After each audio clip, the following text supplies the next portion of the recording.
Hi there, welcome to episode 222 of Roqe. Say his name, Mohsen Shekari. Never allow this murder to be normalized. I'm Jian Ghomeshi. Hello to you from Toronto. Salam Dustan Aziz. Durud bar shoma. Say his name, Mohsen Shekari. Never allow this murder to be normalized. It doesn't matter if the Islamic Republic is already one of the primary users of the death penalty floor. It doesn't matter if they've killed hundreds this year and now this is just one more. If you're not sad, you've suppressed any cathartic way of dealing. If you're not mad, you've been numbed into any loss of feeling. This has been a devastating day for Iranians around the world. The first official execution of an innocent young soul for the crime of simply protesting against this regime. Where are all you folks and media pundits who were so outraged at the so-called fake news that this regime would put 15,000 on death row? Is it now any clearer that brutality and monstrous behavior is the only thing they know? Mohsen Shekari was a 23-year-old out on the front lines trying to help others on the street. He was living out his aspiration to be one of the young voices singing for the mullah's defeat. It was only 18 days from the first step of his sham trial to the moment of his execution. No due process, no attorney, no appeal, only the tool of fear by finding another life to steal. Say his name, Mohsen Shekari. Never allow this murder to be normalized. Today, Mohsen was hanged.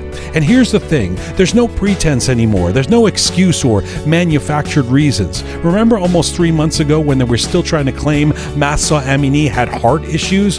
Oh, that kind of justification is now all gone. This is an all-out war for control of Iran. The message is now clear. Engage in any kind of dissent and we will murder you. This is supposed to be a functioning country? Take a moment and ponder before the headlines once again wane. Is there any question left that this theocracy is insane? Say his name, Mohsen Shekari. Never allow this murder to be normalized. And that is the point.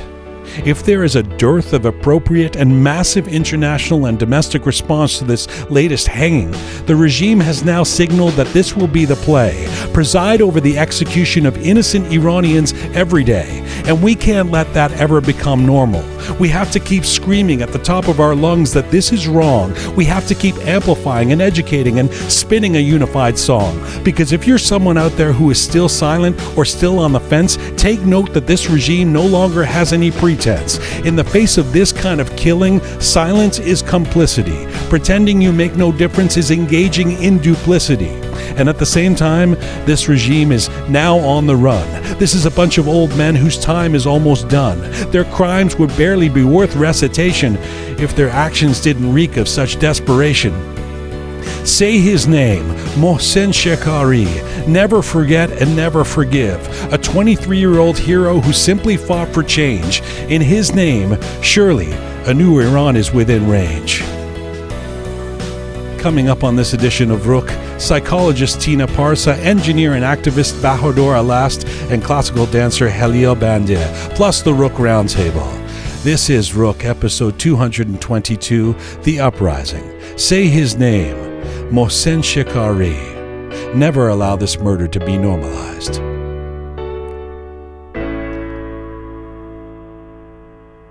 All right. Big show coming up with three of our favorite guests of the last couple of years returning. How are you? Good. How are you? That essay, I realized I couldn't write something sentimental. Mm-hmm. Just too angry. Yeah. At this point, it's like I can't. There's no. It's not even. The sadness is there, but the madness is trumping the sadness for me, and my throat hurts. It's that roller coaster of emotions, right? The anger, yeah, but the this sadness, just, I mean, the executions, and again, not that this is new. I mean, we know that they've been executing people already, but right. But to do this with no pretense of, I mean, it's a show, to show the world we're going to start killing protesters. I mean, I'm going to have to ask all the guests about this. To me, it's just it's next level of what this regime is doing, plans to do. Both, as I said in the essay, both as an act of kind of strength, the perceived strength on their part, and as an act of desperation. Yes, you can tell exactly. they're more and more desperate when they're resorting to this stuff.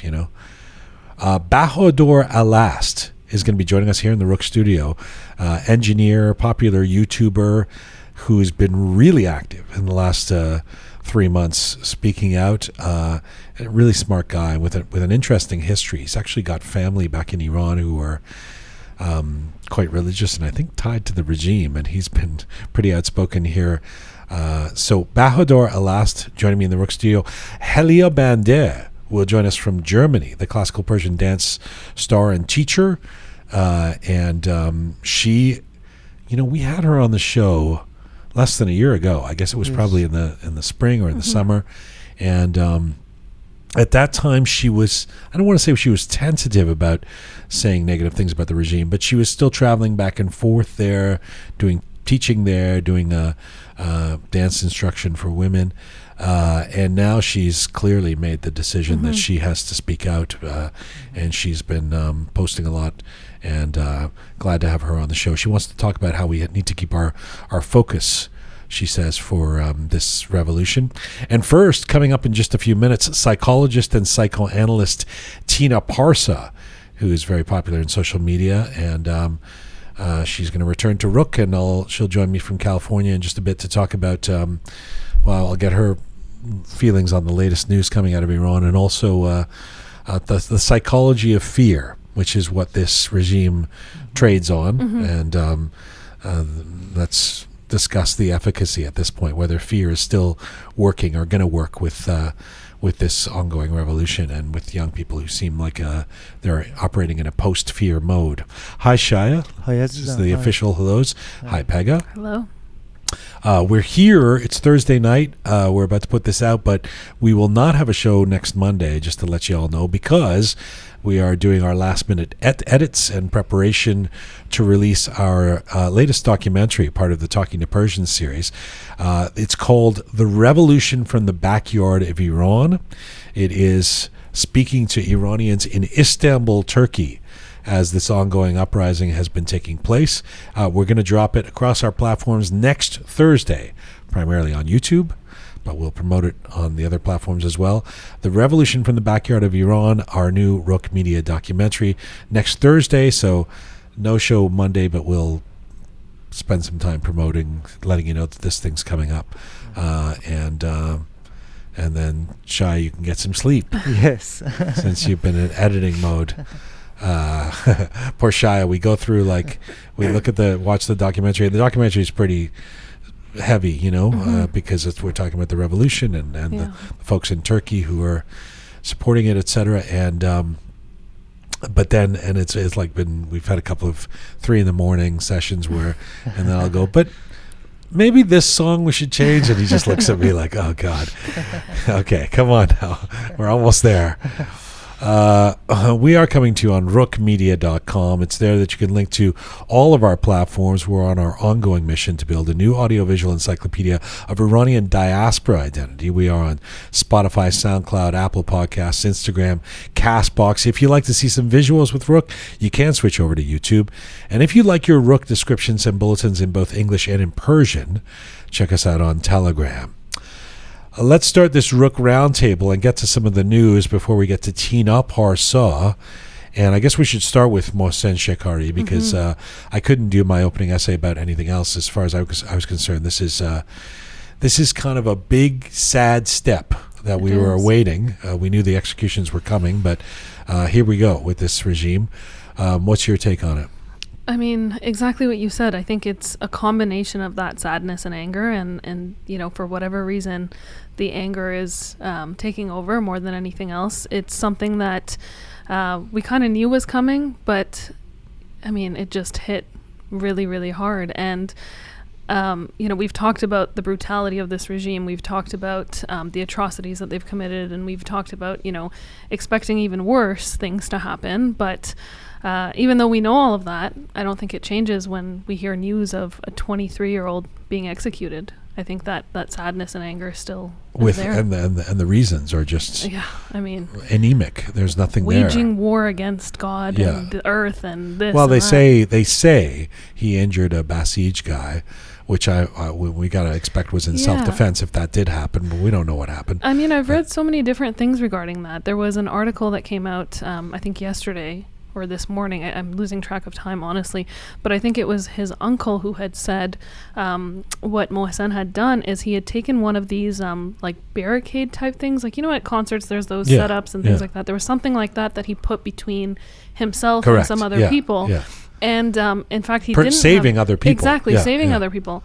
And saying his uncle was saying that he doesn't even think he had a knife because the regime is saying he stabbed one of the police officers or military or Basij or whoever you want to call them with a knife. And what he's thinking is that perhaps this barricade broke or there was a piece of it or something, and that's what injured the officer. And there's all these conflicting things, but regardless, I mean, none of that is cause for execution or the sentence that he was given. Or can I make an observation though? I haven't done this scientifically, but it seems to me that there's a fair bit of reporting about this. Like I've seen it. You just go to your sort of Apple News or your Google server, and you'll see a lot of the major English media are covering this. And I wonder, which is nice to see. I mean, nice, whatever, and by the way, it's still like fucking, at the bottom on the New York Times. It's not the first headlines or anything like that. But I wonder if this is somewhat of a reaction to the outcry over the last few days at the horrific and inane coverage over the weekend of the morality police thing that we all got so upset at and exercised at. I wonder if some media outlets are responding to that and trying to. I mean, maybe that's wishful thinking. Yeah. But I mean, one can hope that that's the case. But like you said, I mean, this coverage is still at the end of the bottom of the pages of, whatever. Yeah, it's not leading. And the thing is that this is, you keep going, well, what's not that we're waiting for the West to save Iran, right? Yeah.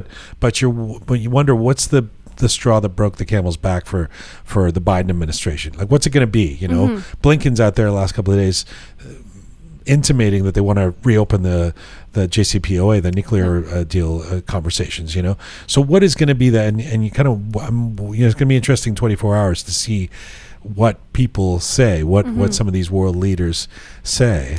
But I mean, it's also what we've talked about before. It will be interesting to hear what they say, but I'm still waiting on actions. I mean, we've been hearing, their thoughts and their prayers and their emotions and all of that. And I appreciate partly the actions would be to abandon the ideas of dealing with the regime, right? Well, I mean, that would be an action. There will be no dealing with the regime. All of us are recalling our ambassadors. How about that? That would be a start. I mean, no one's done that. Months. Yeah. 23-year-old. Did you see the video of him singing? Yeah. Jamming with one of his friends? Yes. I think it's hardworking. It's really. Yeah. And did you see the video of Mohsen Shekari's family? Yeah, or his mother. Oh, my goodness. Well, is it confirmed that that's his mother? Yeah. I mean, I don't know. If you haven't seen it out there, it's a really. It's a description of, somebody hearing the news and just breaking down in the street, and it is excruciating to watch. It is so profoundly sad. And,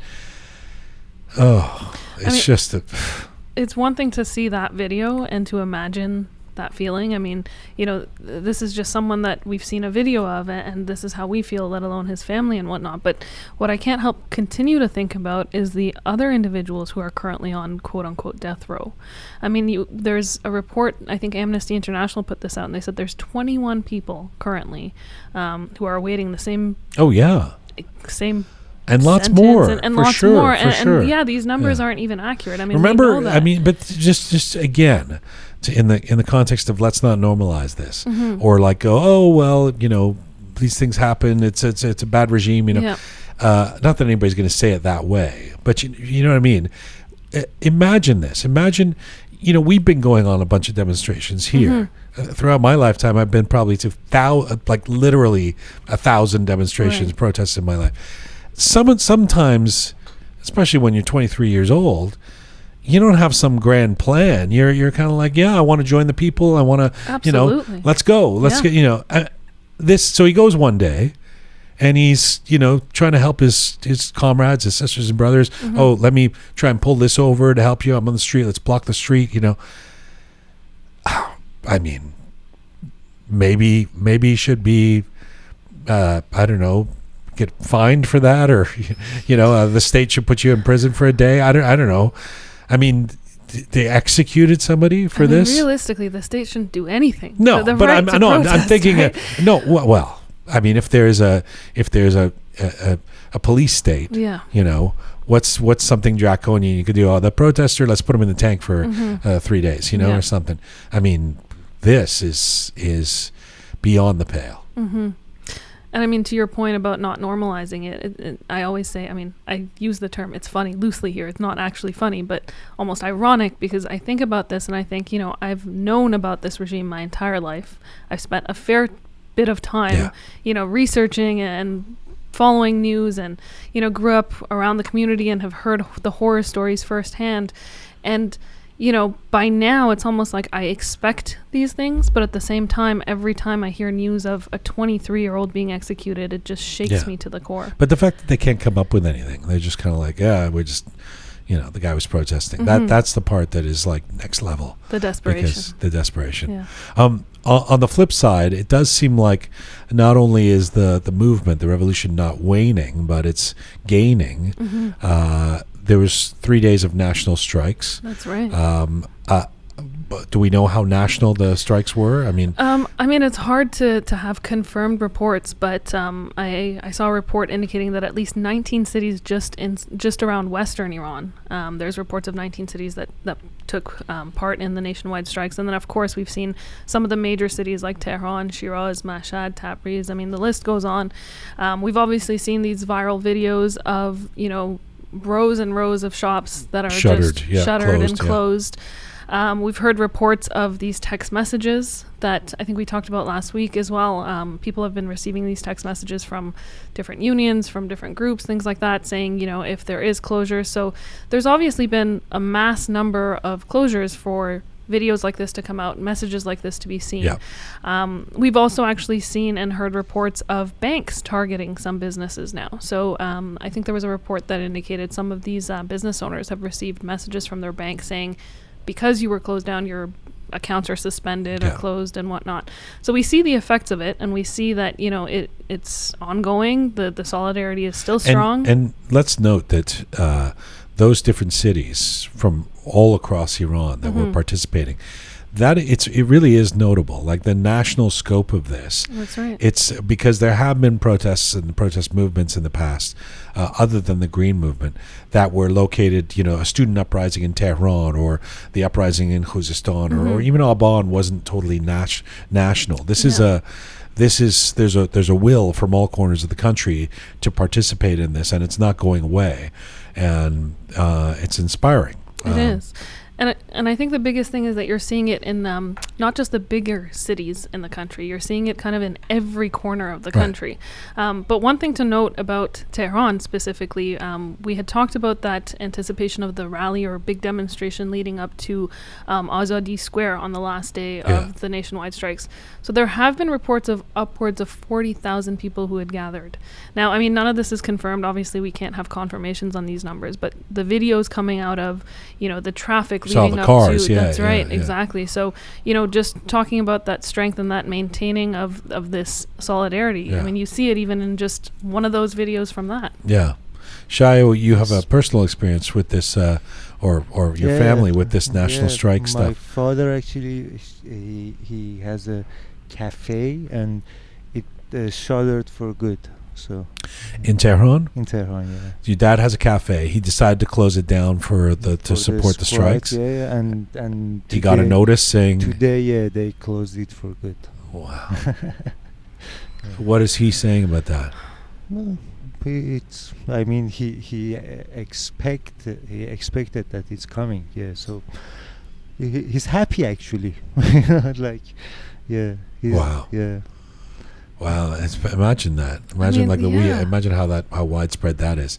And then what's the plan? Like, let's just Well, close that's what I was down all the gonna ask. Then businesses. what? Yeah. You know, What a fucking mess. there's Yeah. certainly not enough people who can reopen these businesses that will Yeah, conform with the to what- Basij guys yeah, are going to exactly. open Shaya's Dad's Cafe. Yeah. I mean, really, what is the plan? It's just I mean, it's just I'm kill sure and they shut don't things know down. either. No, There's it's no a way. disaster, and the economy's already, in the tank. I mean, what? Turmoil. Yeah. Have you heard the news that the regime, head of regime, they're trying to buy some The Venezuela thing. yes. They're trying to. They have an exit plan to Venezuela. Yes. Yeah, Have I you didn't want heard to. I didn't want to bring that up today because you Yeah, don't. it's- These things you're not sure of Yeah. where they're coming from.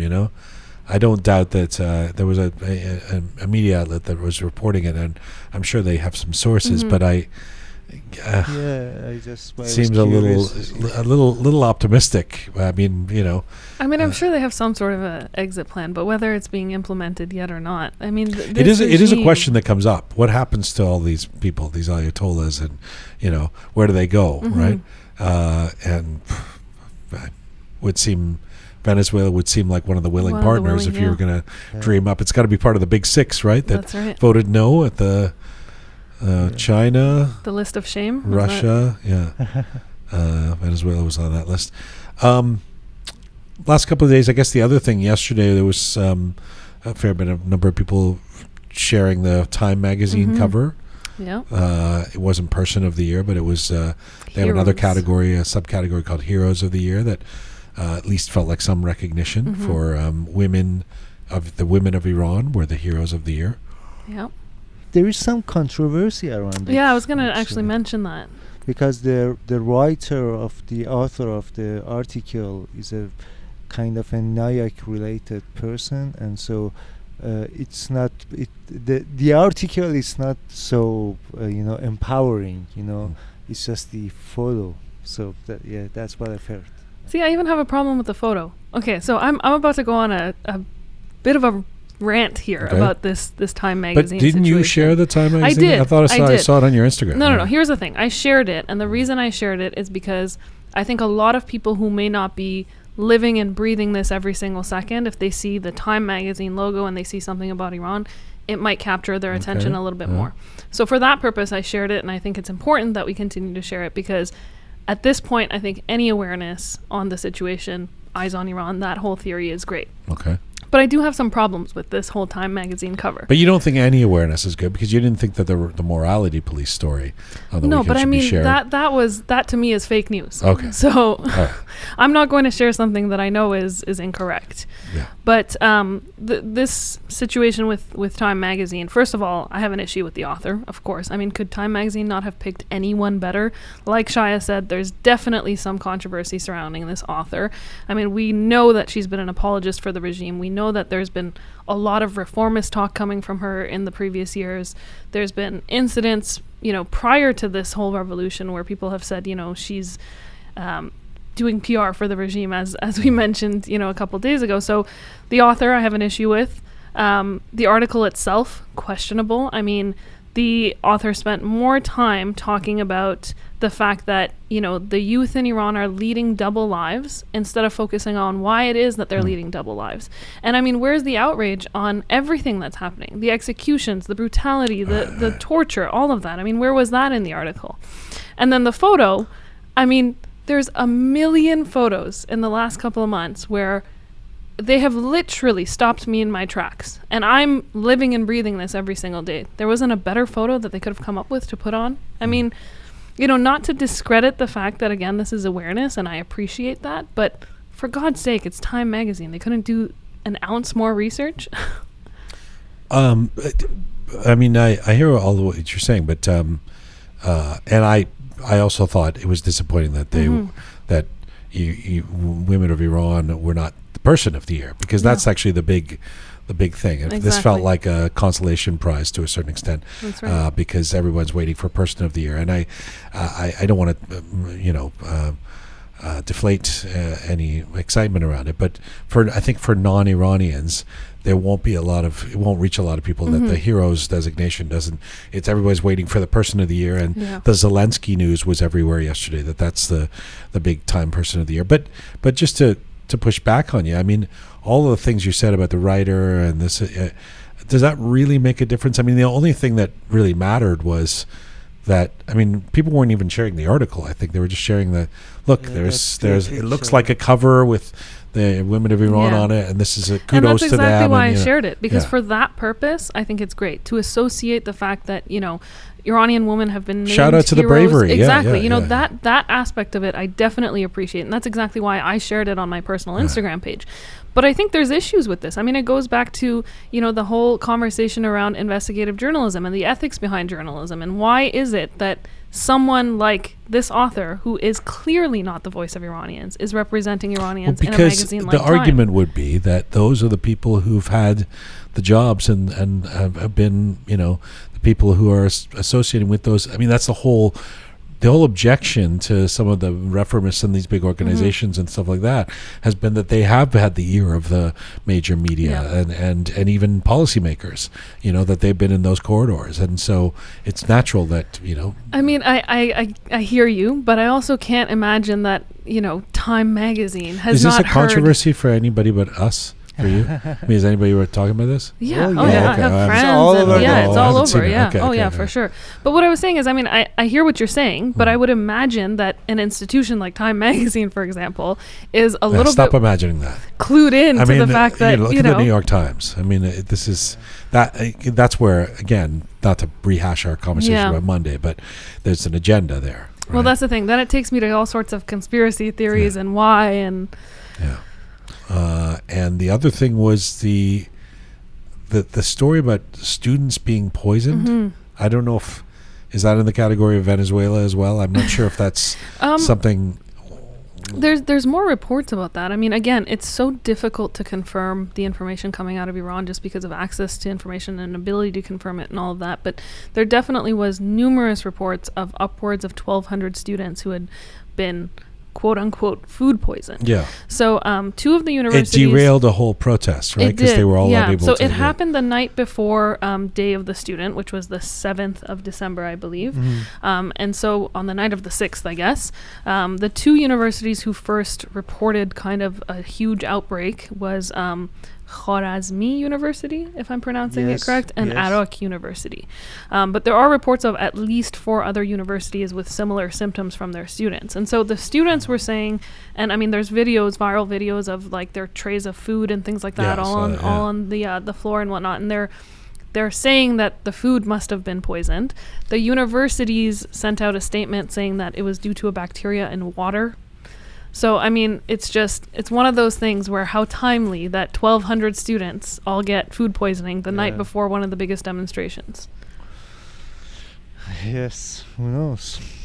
I mean, the thing is that any outlandish theory is not too outlandish to be entertained with this regime. Yeah. That's the problem. Normally you go, come on, you know, like somebody would say something... it's like spotting a UFO or something, you know. But this is like, well, it might, There's no way to kill the guy for nothing, you know. So, are you following? But I want to change that. Yes. Are you following the World Cup? Oh, sorry. No, the music students from Iran that they like weekly anonymously they release one song. Oh, somebody was telling me about Someone that. shared a video with really me. I saw that. Sweet, and like they are covering in each video, they are covering their face, and their latest song I really like. I don't know if you heard this.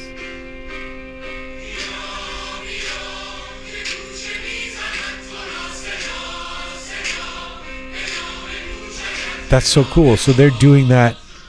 Did they write that, or is that a? Yeah, they write. And they're doing that sort of subversively and then putting it out there. Yes, and like weekly they doing. That's so cool. Yeah. The latest video is they're holding. So brave, you know, because they're living in Tehran. They're going every day to the university. Right. But they doing this.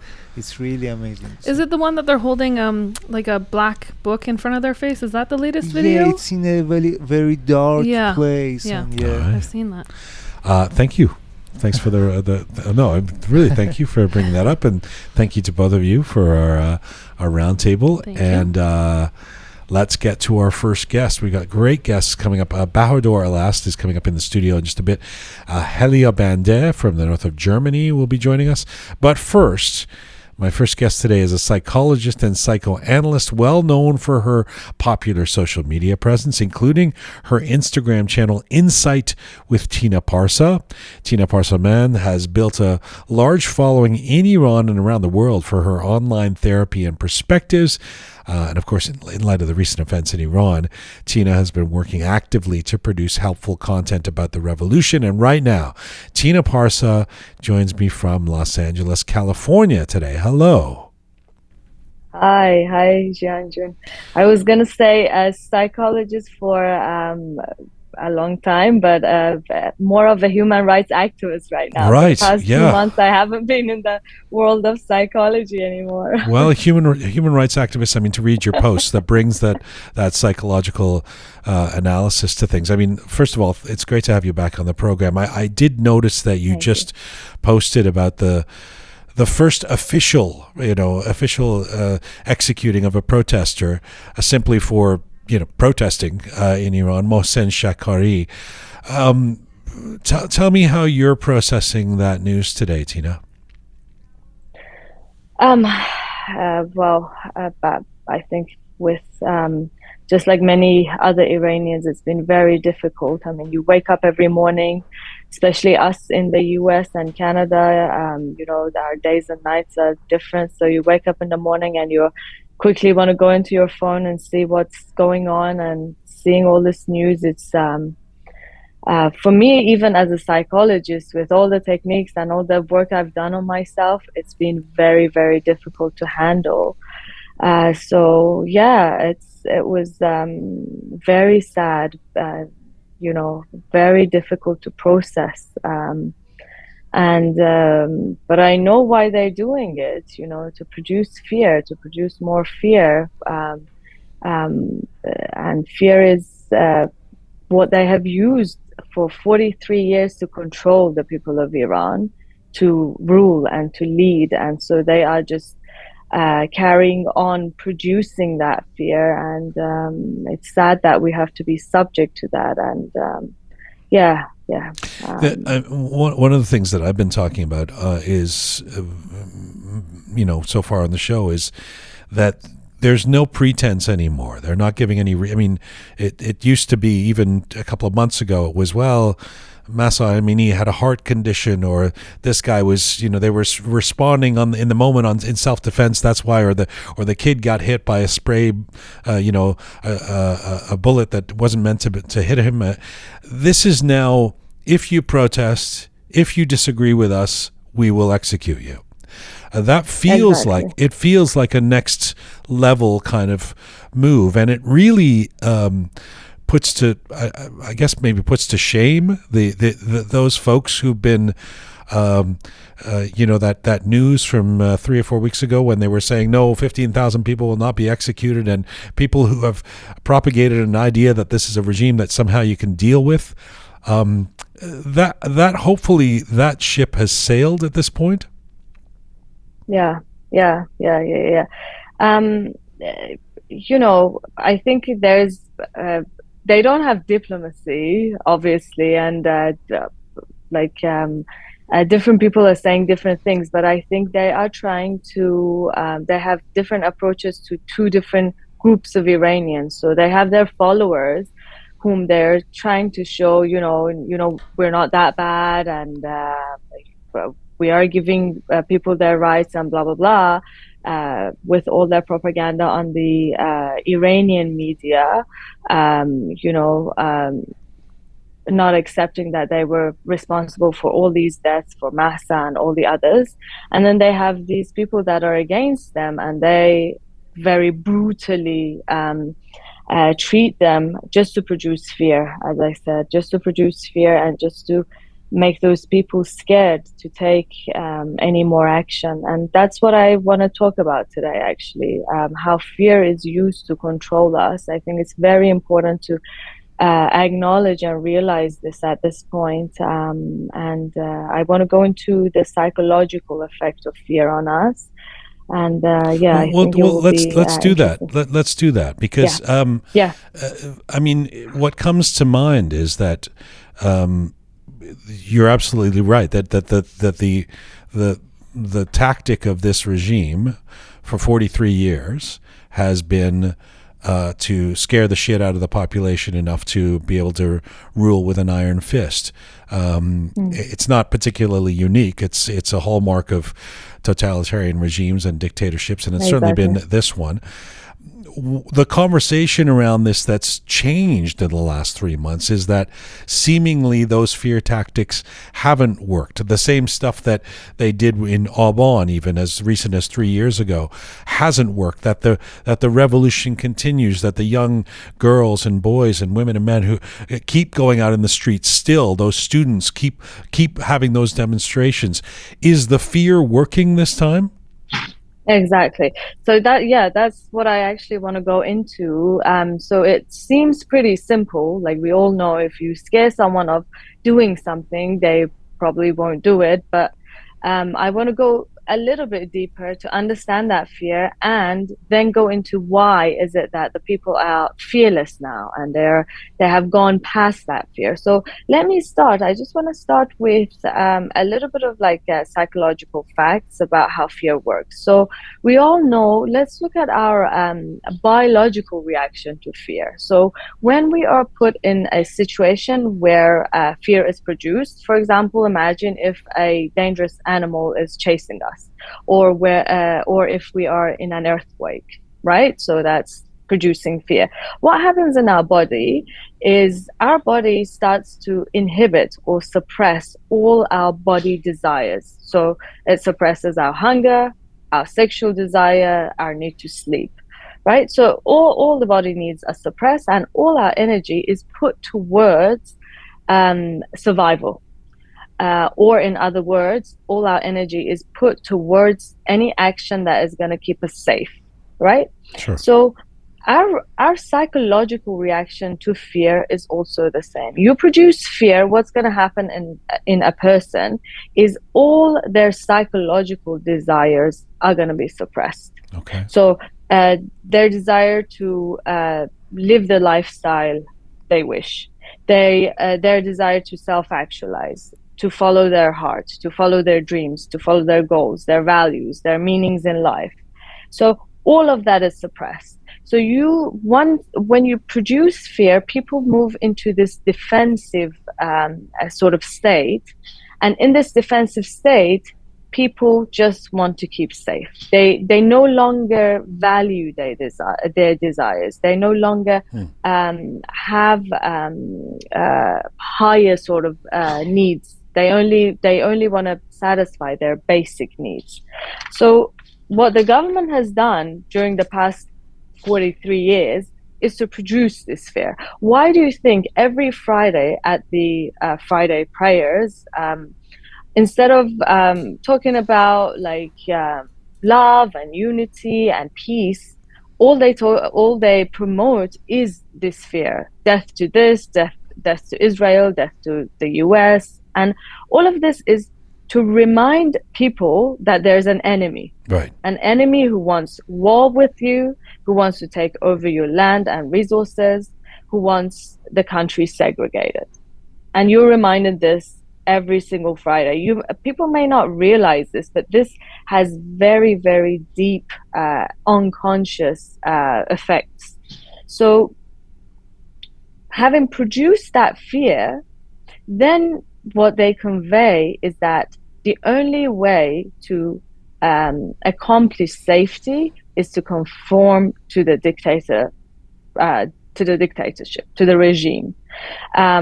Also, if you want to take another path and protest, you face another fear of execution. What we see right now, this execution is for them to produce more fear of execution, fear of being imprisoned, tortured, raped, and all of that. So again, to become safe, to survive, you need to conform again to the dictatorship. Right. So basically, having worked with Iranians for so many years, I can see this very, very deep fear, I would say, in all of us in different degrees, and it has taken different shapes and forms, but it exists. I want to give you some examples so that we understand it more deeply. So for many years, we have seen the society of Iran not having even the most basic things that people have, in, say, Western countries. For example, they work their whole life not being able to even buy a car for themselves. And for a lot of, say, Iranians that have immigrated overseas and have seen, the way we can live, and when they go back, it's a question for them, or even for foreigners, why did people stay quiet for so many years? And that's the answer. That is people in that defensive state. When you put people in fear, they move into their defensive state. They suppress their desires to a point they don't even feel those needs anymore. They don't even realize they have those needs anymore. They are happy with the basics. They are happy just to, feed their family, and that's it. They don't go beyond that, right? Another very common thing you see in our culture is distrust between people. Yes. Even at this time of the revolution, you say one thing a little bit wrong on your Instagram, you have 1,000 people starting to attack you or swear at you or, become very distrustful of you. And that's the result of having lived in so many years of fear. They are defensive, so the smallest thing they see it as danger, and they think they have to protect themselves from it. And this distrust and this sense of insecurity we have developed over so many years, what does it affect? It affects our alliance and our unity. What we need for this revolution to go through is unity. So here's the alliance. The obvious sort of question. It's a beautiful preface to bring us up to this moment. The obvious question is, presuming that this revolution has been at the front lines, at least, led by young people, young women and men, who were born into this Islamic Republic, who haven't even lived in something other than this, although they do have the tool of the internet to see how people are living in the rest of the world. How is it that they have achieved this kind of post-fear state to be able to be going out there when previous generations like you and me and others didn't have that same courage? That's very interesting. So fear, when it to some level, to some threshold, it makes us insecure, it makes us defensive, it makes us separated, it makes us distrustful of each other, and it makes us divided. But if this fear is increased to an amount where there is too much fear, then some people can come out of this fear. Actually, too much fear, I would say, has an opposite effect. What happens is, if you put too much fear on people for a very long time, especially this very young generation who has grown up with this fear, they reach a point where they feel, I have nothing to lose. You put them under so much hardship, they feel like they have nothing to lose anymore. And that is actually human in its highest power, in its most strength, where you feel like, because what you fear is fear of loss. You fear comes from you being scared of losing things.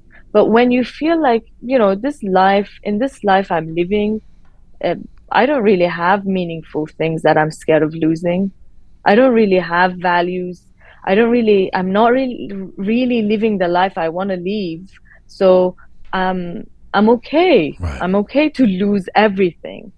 And that gives you power. That actually makes you empowered to fight back. And I think that is what's happening to the young generation. they're willing to give up everything for them to come out of the state. That's it's a great analysis, and it's really helpful. How do we, Tina? How do we avoid the normalization of the level of brutality and atrocities that this regime is overseeing? I mean, this is, to a certain extent, I see this in all kinds of ways. As an Iranian who grew up outside of Iran, when things will be a shock to me that will not be a shock to somebody who grew up inside Iran, where I'll sort of go, exactly. You couldn't play your guitar, and they'll say, of course not. What do you mean? But in a moment like this, like my greatest fear, for example, today with the execution of Mohsen Shekari, is that the regime will begin to do this with such regularity that we lose the context of just how outrageous this is, just how insane this is, because the atrocities pile up so much that you just kind of write it off as, that's to a certain extent, to which I think the West already does that, where it's like, well, that's Iran, we know these things happen, how are we going to be able to help that situation? How do we avoid that normalization? Well, I think the Iranians abroad could play a huge role in this, as we have so far, by, posting things, by talking about this on your social media, by talking about how life could be outside of that, and that it is not okay. So what I've been doing on my own page is I've asked my followers to send, for example, stories in form of voices from like what they experience, the suppression they experience, for example, in Islamic schools or in the society, or so these stories need to be told. And when they are told, when we hear them again, it's sort of what happens in therapy as well. When you hear what is happening again with awareness, then you realize, hey, this is not okay, so I think it's, first of all, it's very important to acknowledge that it is not okay. It's very important to raise awareness about these stories, make these voices be heard by the international society and by the Iranians abroad, and I think all we can do as Iranians abroad is to help those people realize that life could be different.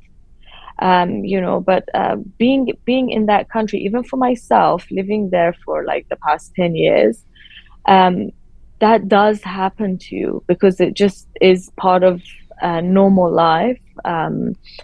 So it does happen to you where you just get used to it. You don't see it anymore. Yeah.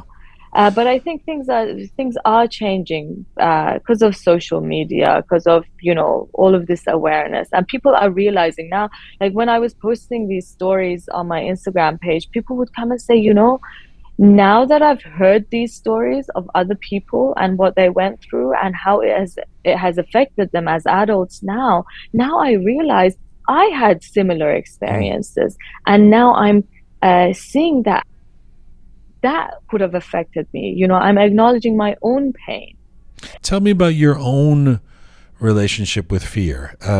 I should note that you're in California right now. People are hearing that you're in Los Angeles, but you have been in Iran, as you say, for the last 10 years. In fact, you grew up mostly in New Zealand, and you decided to move back to Iran.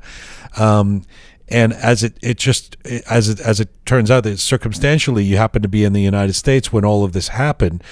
You have been speaking out. You've I guess received some warnings and threats. Tell me how you deal with your own fear as somebody who's quite well known in the online space, speaking out as much as you are. Good question, because I was actually wanting to address this because people like still living in Iran. Some of them are very skeptical of us abroad. I didn't decide to come out of Iran during this time. I actually really wished I was there. I was traveling before, so I was out of Iran before all of this happened. Then I had my ticket to go back, and then I was told, they are looking for me. I was threatened, so I thought I'm okay to go back, even if I'm even put in prison and all of that. But the only reason I'm not going back is I think if I do go back and if I am imprisoned, I can't do what I'm doing now. I can't raise that awareness. So, that's one more person lost to the regime. So that's the only reason. And I want to acknowledge this for those people living in Iran and they think, oh, these people, abroad, they are telling us to make change, but they are in safety and we are putting ourselves under threat. But the truth is, we are also placed under a lot of fear. I think for all of us, it's more difficult if something bad happens to your family than if it happens to yourself. So I do have family there. I do have assets there. I do have things that I also are meaningful to me. I've also worked very hard for. I also care about.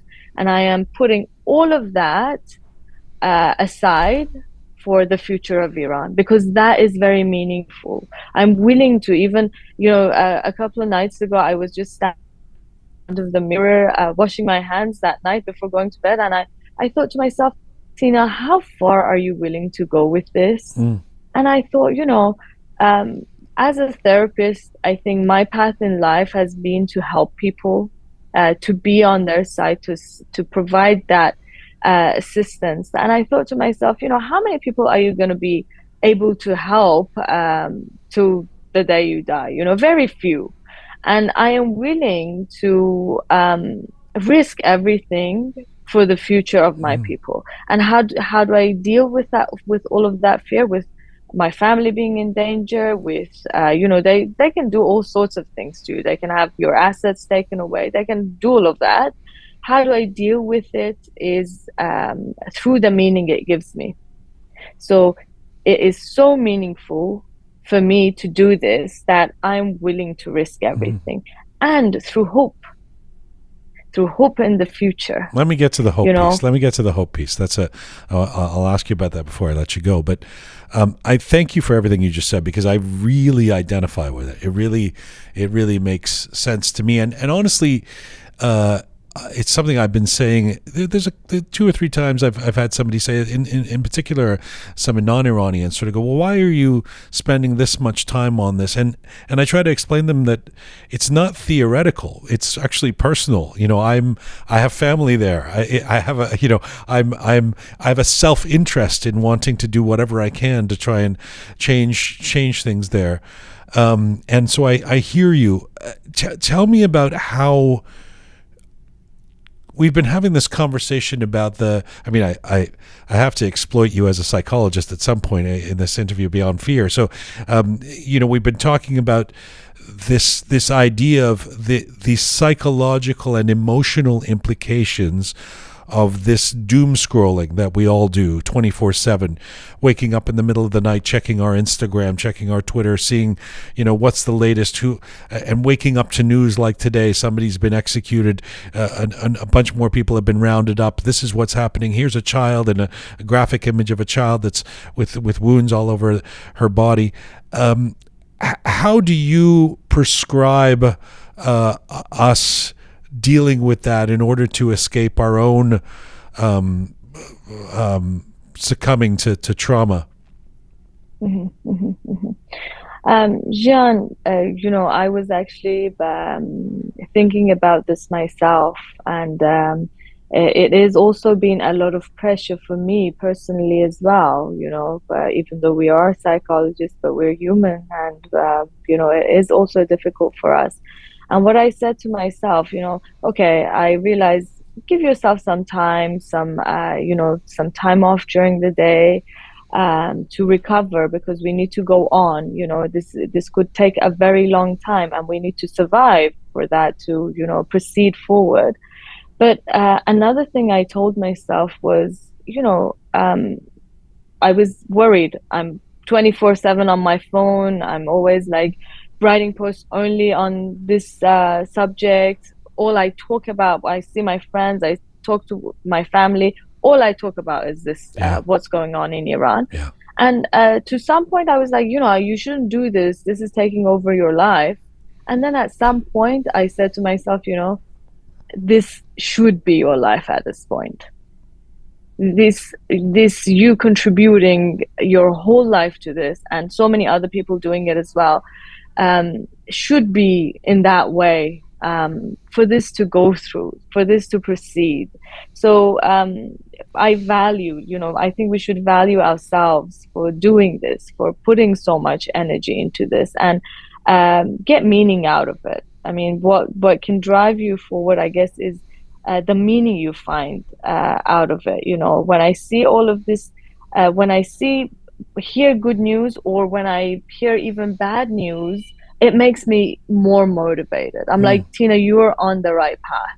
You are doing what you should be doing. And I think we should all tell ourselves this every day. And we should acknowledge the great job we are doing, because as Iranians abroad, we could just get on with our life, not care. And it takes very compassionate people to do this. And I think we should acknowledge.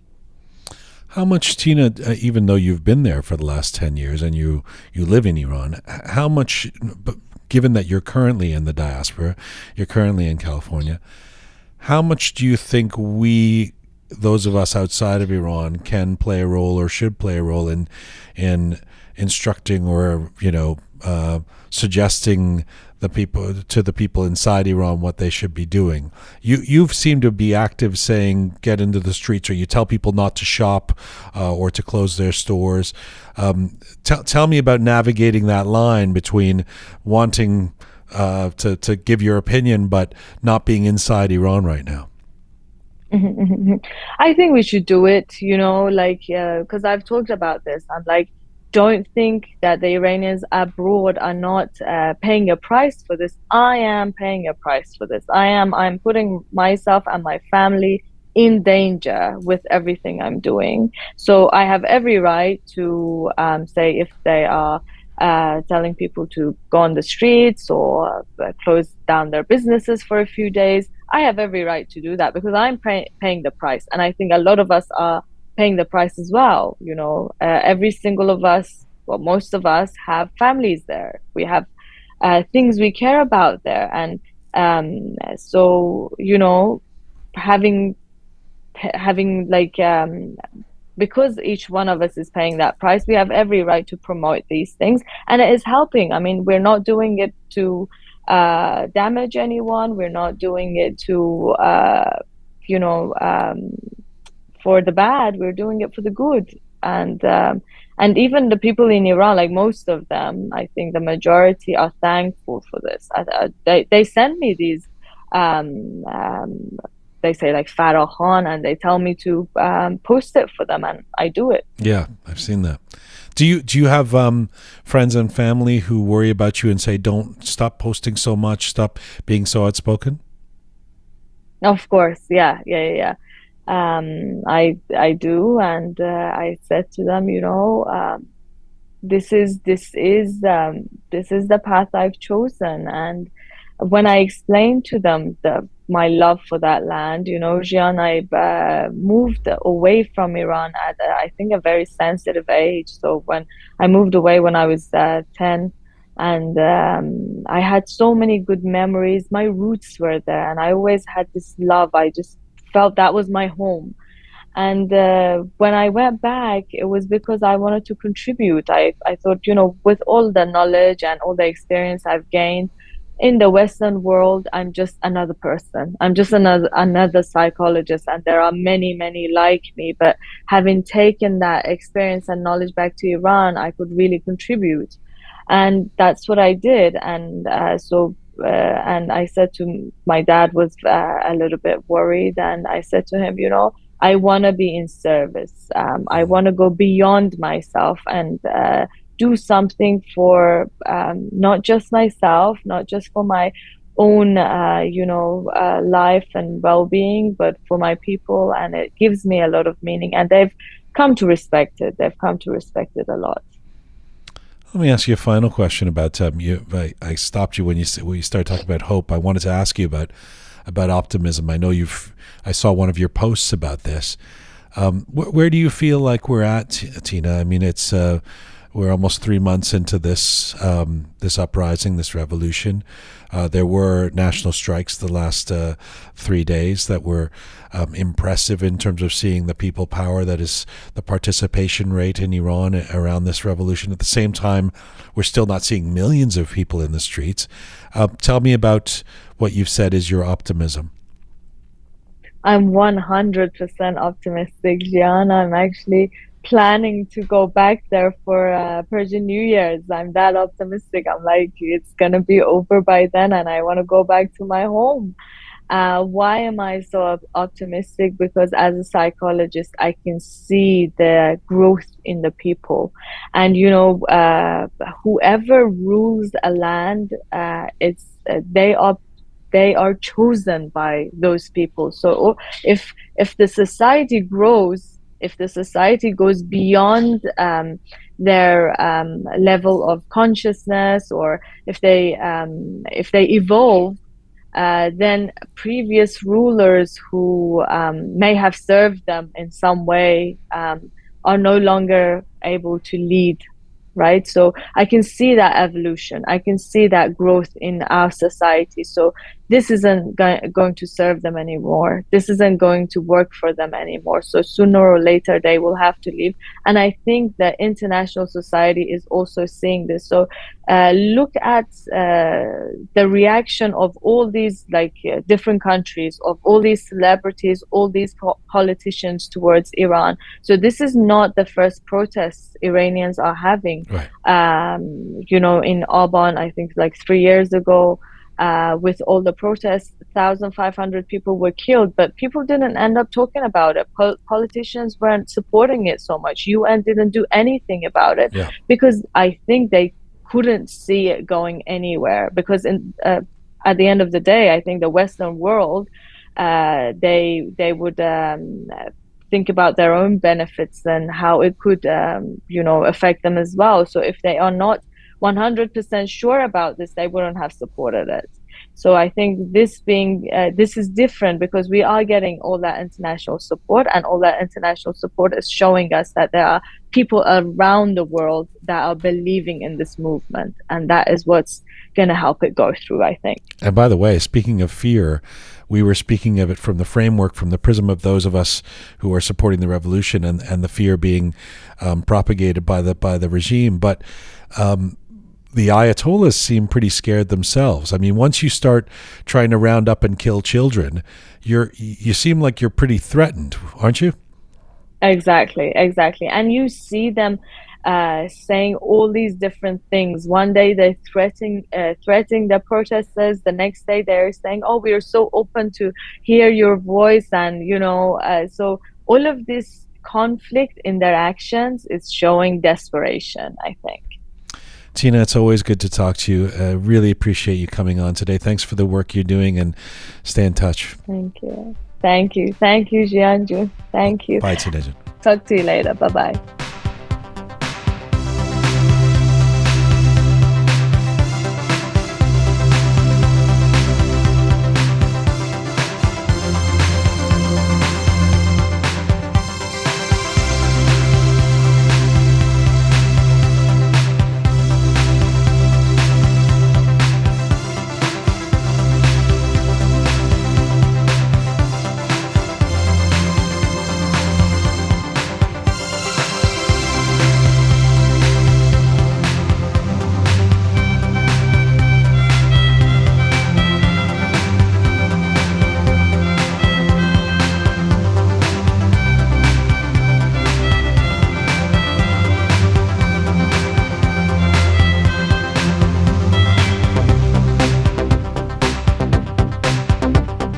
Thought that never changes remains a stupid lie. It's never been quite the same. No hearing or breathing, no movement, no color, just silence. This is Roqe episode 222, The Uprising. Say his name, Mohsen Shekari. For all things Roqe related, by the way, you can go to our website, roqemedia.com.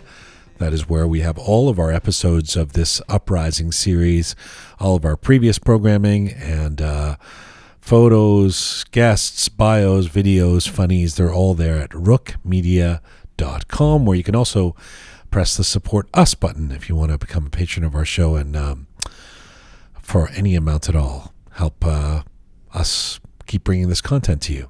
roqemedia.com. My next guest is a well-known Iranian Canadian based here in Toronto. Bahador Alast is a full-time engineer and also a prolific YouTuber. His channel, Bahador Alast, has grown to be one of the most popular channels in the world, focusing on languages and culture with millions of views. Bahador has been outspoken about the ongoing revolution in Iran in the last 11 weeks and right now. Bahador Alast joins me live in the Roqe studio. Hello, sir. Hi, Jian. Thanks for having me. Nice to see you again. I've seen you more recently because we see each other at demonstrations here in Toronto. You're very active that way, and I guess that's quite important to you to be out in the streets with fellow Iranians. Of course. It's the revolution has really impacted all of us. It's changed so many things. It's changed the way we do. I mean, you mentioned YouTube. I mean, I put my YouTube channel on hold for the past 3 months. I haven't been active at all on YouTube because all my spare time after work, when I'm not spending the time with my family and with the kids, just goes to bringing awareness, being active, taking part in rallies, doing everything that we can to help the people who are leading the revolution inside Iran. I wanted to ask you about that. I mean, I was going to get to it, but I wanted to ask you right now since you brought it up. You don't just have a YouTube channel. I mean, it's a tremendously successful one. I know you've said before that it's not important to you, the monetizing and all of that, but it's but millions of views, a big audience. It wasn't political. It wasn't sort of an advocacy site necessarily. There are a lot of influencers who are also doing the things that they used to do or who've returned to doing some of that. Tell me about this decision and how difficult it was or not to move away from your regularly scheduled programming and be focusing yourself on the revolution. Well, anybody who's a YouTuber and understands the algorithms of YouTube knows that this will harm the channel. Like if you just kind of break away from it and do nothing for months. But for me, that's not important. Like I don't really care about that. YouTube has always been my hobby, my passion, something I do for fun because I love different languages, different cultures, connecting people. But what is going on right now is far, far more important. It's something that I'm truly passionate about. And like I said, I work full time. So when I'm done work every day, if I'm not spending time with family, whatever spare time is left over, which used to be, I have fun as a YouTuber, now it's spent for something that's far, far more important to me. Your audience on YouTube, those hundreds of thousands of subscribers, they're not just Iranian. So how did they, I mean, I guess they're used to it at this point now in terms of what you've been posting lately, but how did they react at first to you going all revolution all the time? Well, I think that's one of the most important parts of this because the overwhelming majority of my followers and audience, whether it's on YouTube or Instagram, they're not Iranian. One of the posts that I made was about why it's so important for us to relay the message, bring awareness, talk about what's going on inside Iran in English, because there's so much of it that happens in Persian. It's written in Persian, and that's great. I mean, and there's nothing wrong with that. But we need to do more. We need to speak out in English. Whatever country, like if someone is in Germany or in any country in the native or local language of that place. Has to be done more often. And because I have such a large audience that is not Iranian, and I post everything in English, I've been able to, you could say, inform and educate many people who had no idea about what's going on in Iran, even people who had visited Iran as tourists, because the tourist experience in Iran is very different. Right. As you know, dictatorships always use tourism as a way, to push their propaganda. because they want people to go to Iran. Iran is a wonderful country. You go there, you meet amazing people, Eat great food. Yeah, great food, so much history, wonderful culture, and you come back and you're like, well, everybody, what's the fuss? Iran's great. Oh yeah, well, I had to just put on a headscarf when I was there, but that's no big deal. That's how a tourist would look at it, right? And I don't fault them. I don't blame them for that, because that's part of the propaganda. But you'll never really truly understand the suffering and the misery of the people unless you're a citizen of the country, right? So this platform and being able to reach so many non-Iranians has been very critical, very important, and it's something that we all need to do. Did you lose followers? Probably, but I don't. I've also gained followers. Yes, yeah. But I don't really look at it that way. I mean, sure, yeah, there were quite a few. I know it's not your priority. I'm just curious. No, but yeah, I mean, there have been many people. I mean, they follow the channel because they like languages or whatever, right? And some of them happen to be supporters of the Islamic Republic regime, not Iranians, right? From different countries, and a lot of them have written really awful things, saying the typical propaganda that the regime uses, anyways. So. It's always interesting when there's fans of the regime from outside of the country. Yeah, exactly, and in the past, that used to really, really make me angry. I used to respond to such people because they're so misinformed about how horrible this regime is that they don't understand it. They've been deceived, so I couldn't really handle it, because whatever you tell them. But recently, and this really makes me happy, is that a lot of people have actually messaged me saying that I used to be a supporter of this regime. Not Iranians, right?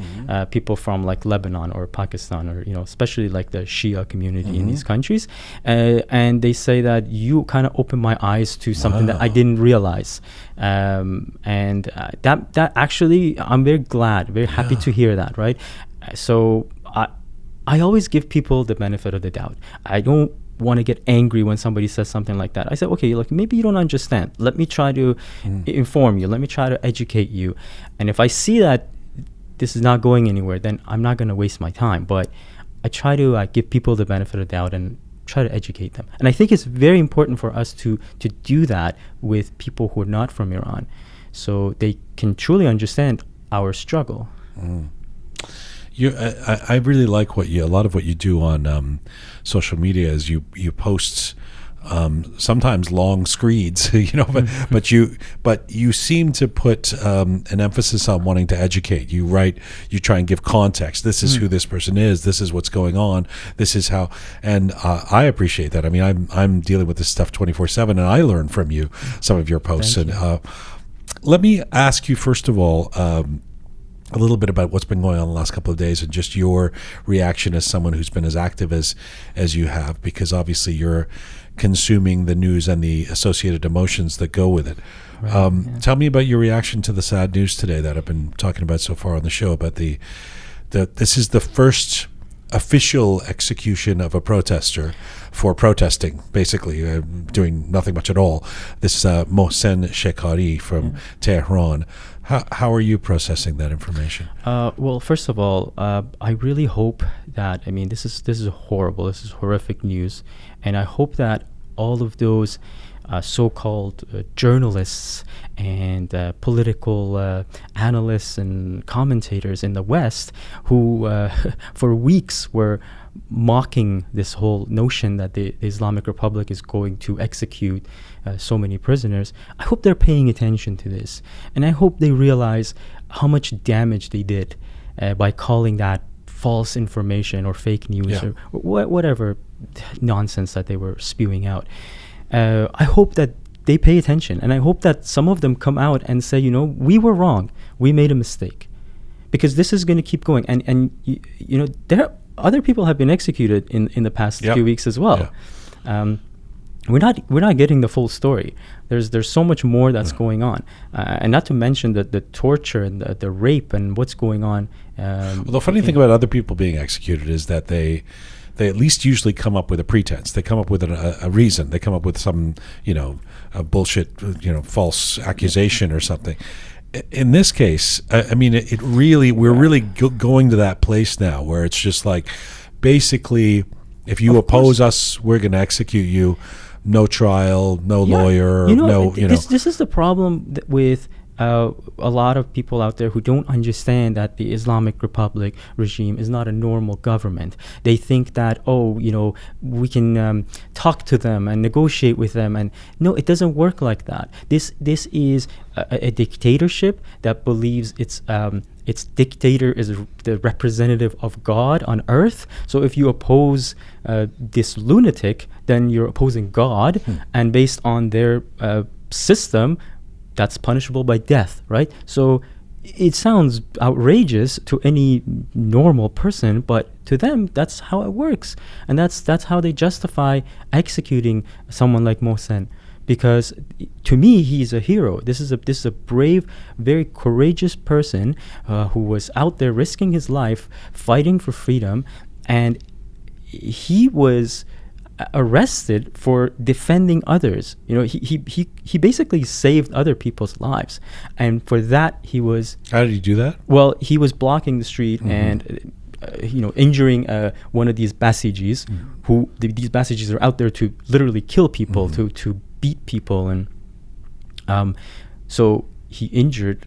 So they say. As they claim, as if that is a bad thing. No, it's called self-defense. It's called saving other people. And this is one of the things that I really get angry about sometimes, is when someone who's not Iranian, who's not aware of what's going on, and they say, "Oh, why are the protesters?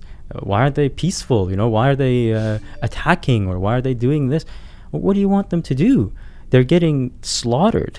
They're getting killed. They're getting beaten up and armed with stones in most cases. They've got nothing. They're unarmed. They don't have weapons. They have to fight back. So that's the other thing. But back to what we were saying, Mohsen is, to me, and he's a hero. He is someone. His name will be remembered. Will definitely need to speak out more about this and not let this regime get away with this, because they've executed so many innocent people in the past, and they have no problem doing it.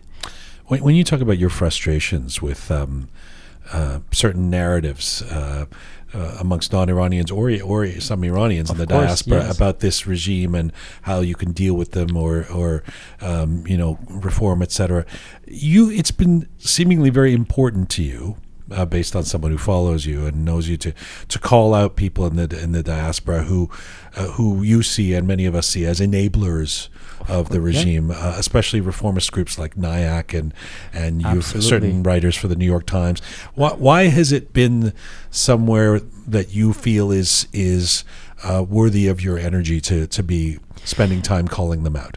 The problem is, and this goes back to what I was saying about writing things in English. The problem is these mouthpieces of the regime present themselves as progressives in the West, and they cater to a liberal Western audience. So, and they present themselves in a way that appeals to a large group of people in the West who don't know what's going on. They don't know. So these people will hijack the narrative, and they basically act as mouthpieces of the Islamic Republic. Not blatantly saying that they support the regime, but they will use words that sound nice, like diplomacy and being against the war, and they have their ways of appealing to their Western audience. So, but if we don't fight back against that, and if we don't counter their propaganda and their lies with facts in English, then they're going to keep hijacking the narrative as they've done in the past. But I'm very happy to see that these days most of them, the ones that have been very active, they've been exposed, and people know their track record. Yeah, although a certain New York Times writer was back on the weekend with peddling a story that the issue for me is that there's such a delta between what Iranians know about what's going on in Iran including Iranians in the diaspora, partly because they're on the Persian Twitter, etc., or talking to each other, and what Westerners and non-Iranians think, even those who are well-intentioned, like Jon Stewart, who will tweet, look at these brave football players who are not singing the anthem. And we all know that there's a lot of layers of nuance underneath that doesn't make that as brave as as Jon Stewart thinks it is. Or, we had on Monday's show, Shaya was telling the story about how, based on that story on the weekend about the morality police being disbanded and all of that fake news, but also propaganda, I would go so far as to say. Shaya was saying that a friend of his, a non-Iranian, called from Vancouver and said, "Congratulations, looks like you guys have," as if there's 20 things wrong with that, desperately wrong, as if the revolution is only about morality police, and as if this actually happened, and as if the regime is reformable and all of that. But it all leads to, somewhat partly because of the mouthpieces, as you say, to a real difference of knowledge between those who are following every day, who are in the Iranian community, and those who aren't, who are in the West, even if they are well-meaning, even if they want to support the people of Iran, etc. What do we do about that? That's exactly the case with myself. I over the weekend, I remember I got so many messages from people. These are some of them subscribers to my YouTube channel, participants in my channel, people from like Portugal, from South Korea, from Brazil, from all these different countries, sending me messages saying, "Oh, look at this wonderful news! I'm so happy to see that it's over." Yeah, this is have you seen this successful? And I was so upset. When I was reading it, I was like, "What is wrong? What's wrong with them? Why would they first of all spread this, and it's so frustrating when you read these other articles, for instance, from India, where the person means well, and the title says success in the anti-hijab protests, and the title itself is so wrong and so misleading, right? I mean, there are still so many people who don't understand that people in Iran are not fighting against the hijab. A small part of this revolution is against the discriminatory law that forces the hijab on all women, right? It's not a fight against hijab. It's not a fight against Islam. There are conservative religious... that is a big part exactly. of it. That is a big part of it, and obviously very important for women who are leading the revolution to be saying, don't tell us how to dress. But those same women are telling us regularly there's so much more that they're fighting for. There's so much more that the crimes of this regime, and for instance, the Time magazine article or naming the Iranian women as the heroes, the heroes, right? The title is wonderful. It's well deserved, but there's so much else that's wrong with it. The article itself, and the picture that was used. The picture is something that looks like it was photographed. Like someone went to like a studio and took a photograph, right? Whereas you have so many pictures of actual events, like women on the streets fighting, holding rocks in their hands, standing up to these Basijis and repressive forces of the regime, and so many ways to portray and show the bravery of the women of Iran, and then the article itself is just really downplaying the crimes of the regime. And so I was very excited at first, but then when I read the article, it was very disappointing until I saw who wrote it. One of these individuals who has a track record of lobbying and being a mouthpiece for the Islamic Republic. I mean, I'm not going to label people a certain way. I just ask people to go and look it up themselves. They just have to look at these individuals and their track records. I'm not going to insult anybody. I never do that. I'm not going to attack them.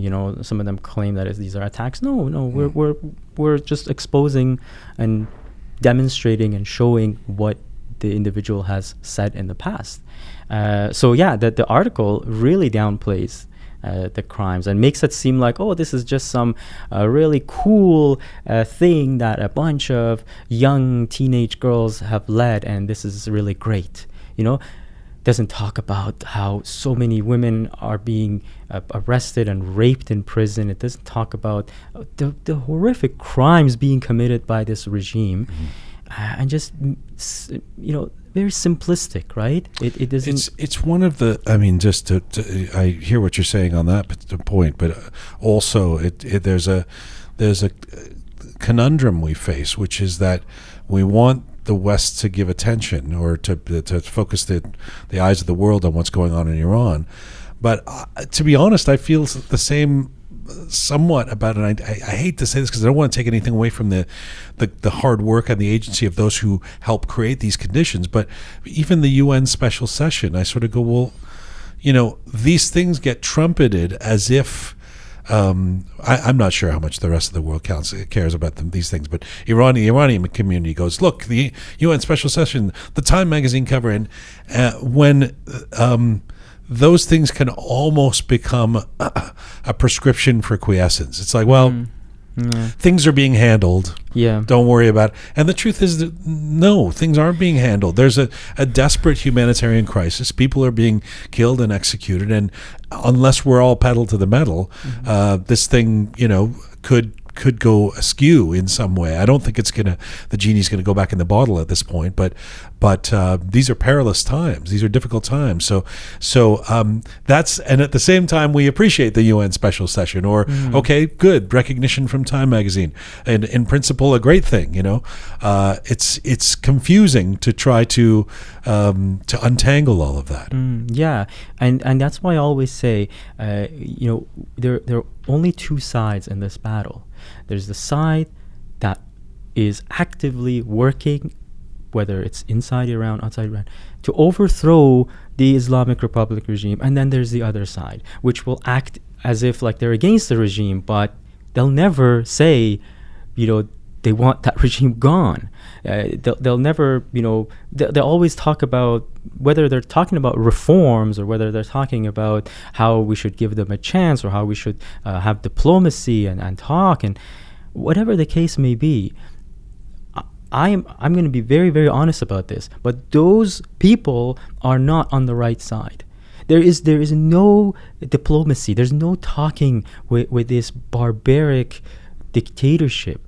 It's not going to get anywhere. And if by this point, after 43 years, people haven't realized that, they're either siding with the regime or they're very, very naive.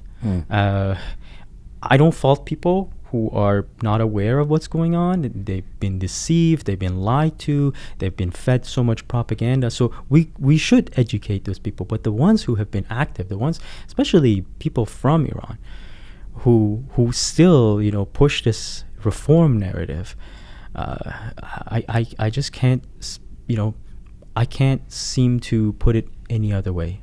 To me, they are apologists for the Islamic Republic.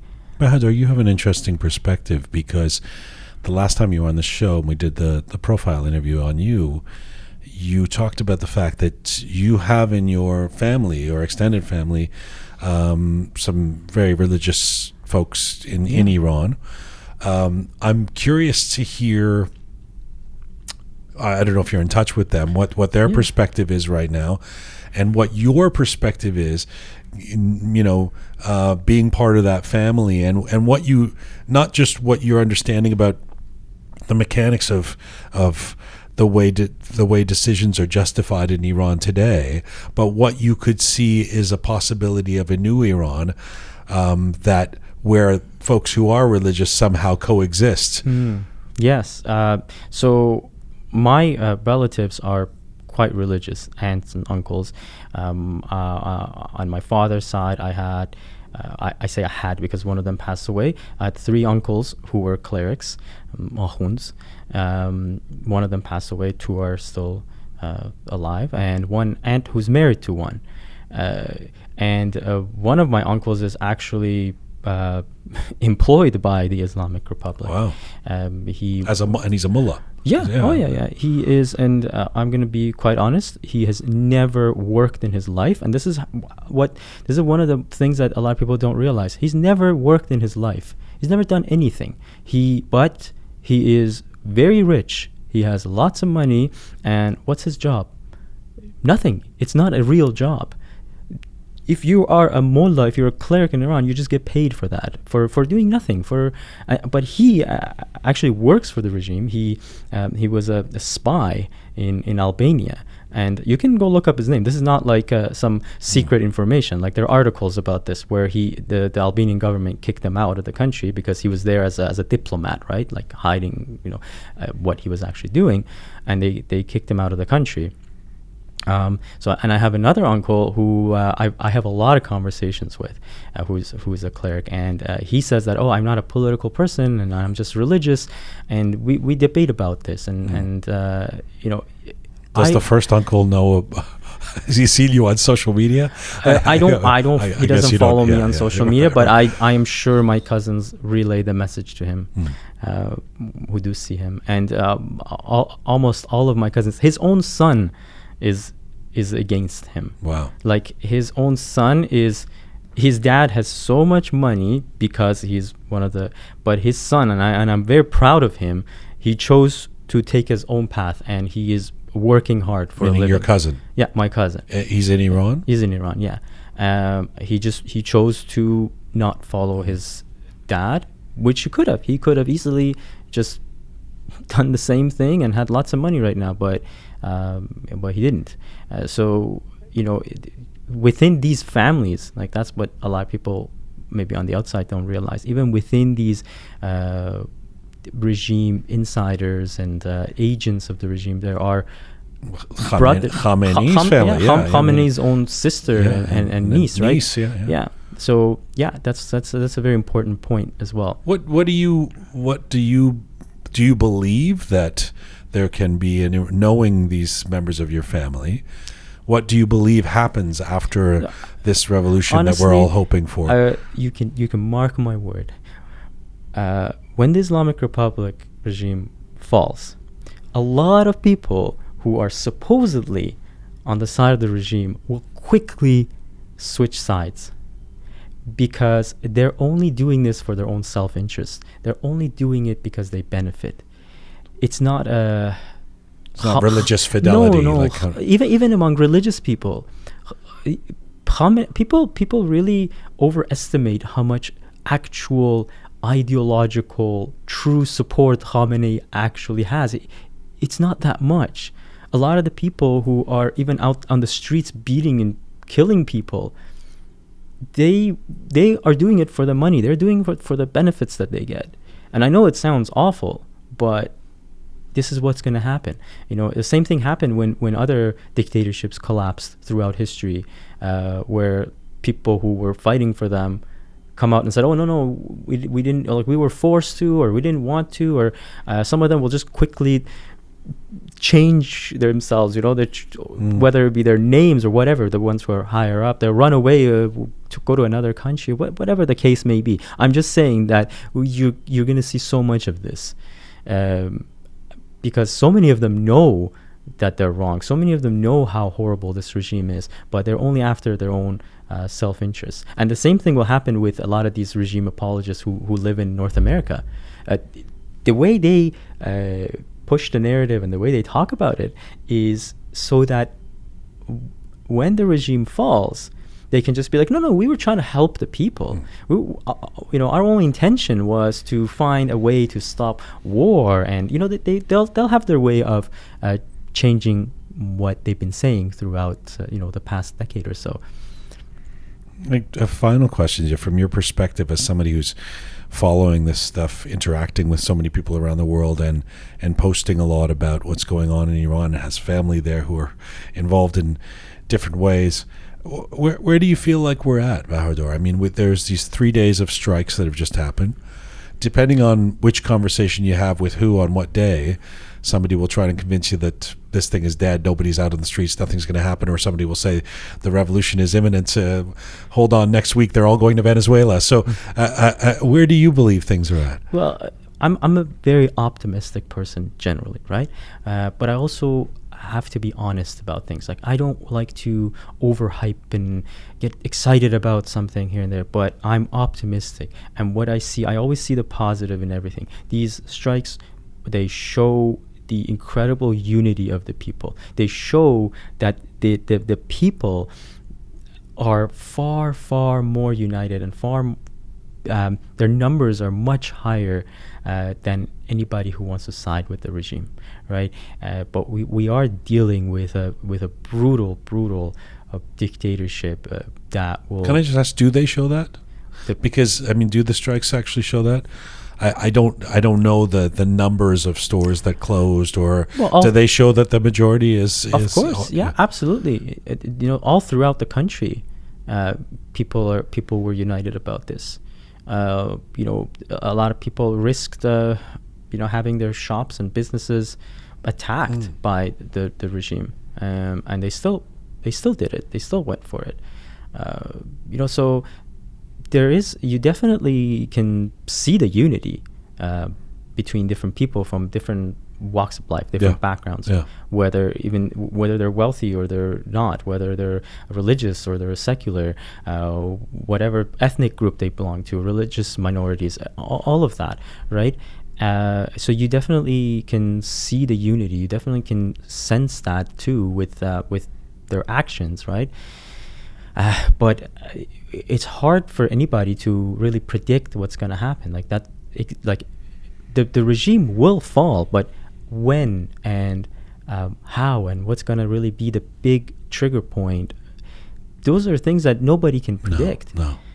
So you look at history, and you when you look at some of the biggest empires and biggest regimes and dictatorships in the past who have fallen, sometimes within a few weeks before they collapsed, people could and not days have predicted. Before people thought were predicting it wouldn't happen. Exactly. So it's very difficult to say what's going to happen, but we have to be optimistic. We have to do what we can, and more importantly, we can't give up. We need to be the voice of the people inside Iran who are silenced, who are imprisoned, who are beaten and attacked and brutally murdered. We have to be there for them. Even if you are a pessimistic person, at least for the sake of all those who are suffering, just give them a voice. Just share the news and be there for them. Even if you don't believe in this, I'm just saying, at least be there for those who are suffering. It's always good to have you here. Thank you for doing this. Thanks for taking the time, and thanks for the all the work that you're doing. Thank you. I appreciate that. You too. Thanks a lot for everything you're doing. We all appreciate it, and be umid piruzi. Cheers, brother.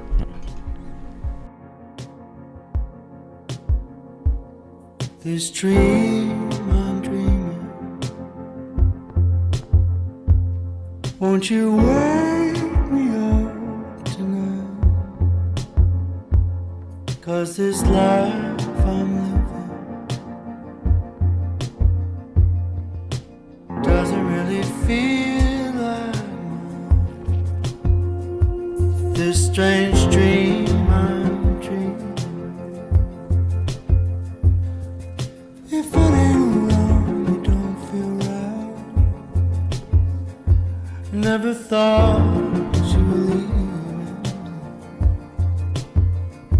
I never thought I'd have to start again. This is Roqe, episode 222, The Uprising. Say his name, Mohsen Shekari. Let's go to Germany next. And Helia Bandeh, she is a visionary dancer, choreographer, performing artist, and researcher who has used her experience and profound knowledge of Persian dance to become a driving force in the development and presentation of Persian classical dance, both inside and outside of Iran. She has been outspoken recently regarding the revolution taking place in Iran, and right now, Helia Bandeh joins me from the north of Germany today. Hello. Hi. Nice to see you again. Nice to have you back, Helia Jun. Unfortunately, it's less than auspicious circumstances. I want to start, as I have been with all the guests today, with the sad news that emerged today of the first execution of a protester. A sham trial, no due process, deprived of the right to appoint his attorney. Mohsen Shekari was executed. Just give me your knee-jerk reaction to the news when you heard that today. This is horrifying because we know by this that he will not be the last one, because they have many others also in the row that they gave a death sentence, which is just not humanitarian, and we have to do something about it. We cannot stand still and accept this as a world population, world citizens. Yeah. I mean, that's it is, as I've been saying throughout the program. There's no pretense anymore. Now they're not pretending anymore. They're just saying we're gonna kill people for protesting, which is profoundly sad. Tell me about your decision. You were here actually on our program a few months back. It was in the spring or the summer, and you of course talked about some of the conditions and suppression of your art form, dance in Iran, etc. But you were still traveling in recent years back and forth to Iran. Tell me about your decision in recent months to speak out and make your position clear since the killing of Mahsa Amini. What is happening right now in Iran is unacceptable. It is not like this that during the past 40 years in Iran was all good, and now suddenly in the past 3 months things changed and the Iranian regime changed and doing these things to their people. This is something that built up bit by bit, and it doesn't getting better. And so unfortunately, by what's happened to Mahsa Amini is actually, it was like the fire that could, that the explosion, and the explosion that was actually we were waiting for, that is going to happen, because this is something that what's happening is something that all is inside of us, deep and deep. And just we got now the chance to get out and talk about it and protest it. And of course, how more they're gonna suppress us, how more people will get out and talk about more, protest more, and being able to fight back more. Mm-hmm. So suppression doesn't help in this case. Wait, was it? I mean, there are obviously a lot of people, a lot of us who've made the decision to speak out, which imperils our chances of visiting Iran without being thrown in Evin anytime soon. Was that a difficult decision for you to make as somebody who has been traveling there, still trying to do workshops around and educate people around dance in recent years? No, actually not, because of course I have still family. I am like any other Iranian citizen. I am still connected beside my work that is Persian classical dance and is directly actually has a contact with Iran. I am also connected with Iran, but the point is, it's impossible to hold your back, and it's possible to not saying anything. With all due respect, I want to say that if somebody decide to not talking about this or not choosing for any other option, I think we should respect them. And that's what I believe. I think this is the first thing about the freedom of speech, that everyone should has the right to say something or not to say something. So it's up on them, their choice. And my choice is like, I can't, because what's happening in Iran is what's happened to me, and what's happening to me is what's happening to all my sisters and brothers and all the other people that live in Iran. So it's nothing different. I experienced all these things as a young girl, as a teenager, as a grown-up woman, and all those things that is happening, it happens to me too. So it's also my pain. Their pain is my pain. So I cannot sit down still and not even, mentioning these things. So that's why I am here also. Helia, I want to actually ask you about, you've talked about you believe we're in danger of losing focus of this revolution, and that individualism is important. And I want to get to that. But let me just push back gently on something you just said, just to clarify, or and not to push back. I mean, I'm interested to hear your reasoning behind this, because there are a lot of people who would say, no, this isn't the time to allow people to be silent. That ship has sailed. There's no more sitting on the fence. There's no more silence. That if this revolution is going to take place, everybody has to be on board, and silence is complicity at this point. It's very respectful to say everybody has their right in terms of whether they want to speak out or not. But tell me what you would say to somebody who would say that silence is complicity. I think this is the first right of an understanding what freedom means and freedom of speech means. We cannot make everybody to think the same, to do the same, to act the same. So that because of that reason, I am not agree that we have to, force everyone to act exactly the same as me. I think everyone in their life has a certain path and certain way of and responsibility, and it could be that someone that is sitting completely quiet here, maybe their brother was already executed in the beginning of the revolution, in the first 2-3 years as a young boy, or their son was executed. So you cannot actually judge anybody about that. You see, it's different thing. If we know someone is actively against the protest, is something else than someone is just passive, not doing anything, because that's something else. I don't know what's in the mind of that family or that person or that artist or whatever. I really believe I should respect, because if I'm not going to do this, if I will be in terms of when I have the democracy, I have the freedom to say what I want to say, I will also influence the other ones to say exactly what I want to say. So it's going to disappear. So because of that, I am not agree with that point. It's interesting. Yeah. It's interesting, and not to go too far in this direction, because frankly, it seems premature to talk about what happens after the revolution, etc., when we're in the middle of things and people are being executed. But there has been a concern raised by a few guests that we've had in recent weeks, and I think it's an interesting one, which is, as you say, if we can imagine, let's say this revolution is hopefully successful before too long, because before too many more people die. What happens afterwards? No one has any qualms about the idea that the Ayatollahs or the people in charge of the regime should be held to account. Hopefully there'll be some sort of accountability, whether it's trials or prosecution or whatever it is. But what happens to the person who's in a village somewhere in Iran, or one of the cities for that matter, who's quietly been going about their business, but actually has been supportive of this regime in general?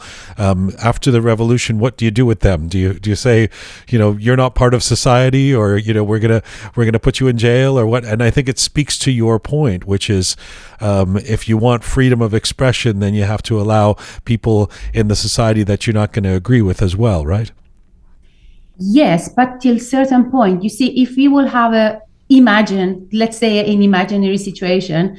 After that, we had our revolution done, and we managed to, choose for another government. First of all, in my opinion, it should be another government that the religion will be playing a role. So it should be secularism. So separation of church and state. Yeah. Church and state, exactly. If we have that situation, and we're gonna choose for that, hopefully, that's my wish.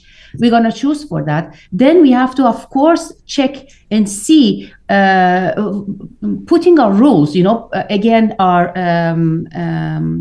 the main institutional rules, and look at that not from the Islamic point of view, but from democratic point of view, and see what do we want to do with every person, how many rights they have. We cannot, of course, if there is someone in a village of Iran or anywhere else, because they don't have any political view, they just want to live, because we have so many people in Iran that they want just to live, live their life. It's not about this regime or another regime. They are not happy, or maybe they are happy because they can earn a little bit more money or less money. So it's not about that point. The point is that I think we cannot do anything against those people. They are just the population of Iran. The point is that the majority of Iran will decide to have a democratic country, and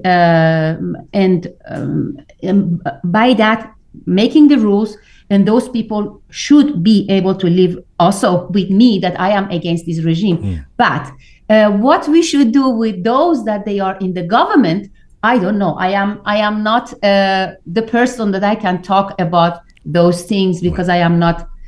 Yeah. Whatever happens, we want accountability at some point. That's the idea. Exactly.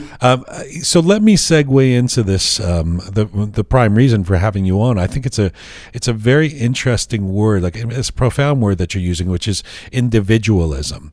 And you've said you were concerned that we're in danger, or that there's a possibility that there's a loss of focus for this revolution, especially in the diaspora, and that this should be about individualism. Tell me what you mean by individualism. You see, this I really believe that this revolution and all these protests that is going on is not about any religion or any ideology. It's about individualism. People in Iran wants to have individualism. Why? Because individualism means freedom. Freedom means having choices. If you don't have any choice, you don't have any freedom. If you don't have any freedom, there is no individualism in the persons. So they cannot choose who they want to be, what they want to do, how they want to act, what they want to wear, how they want to talk, or anything else.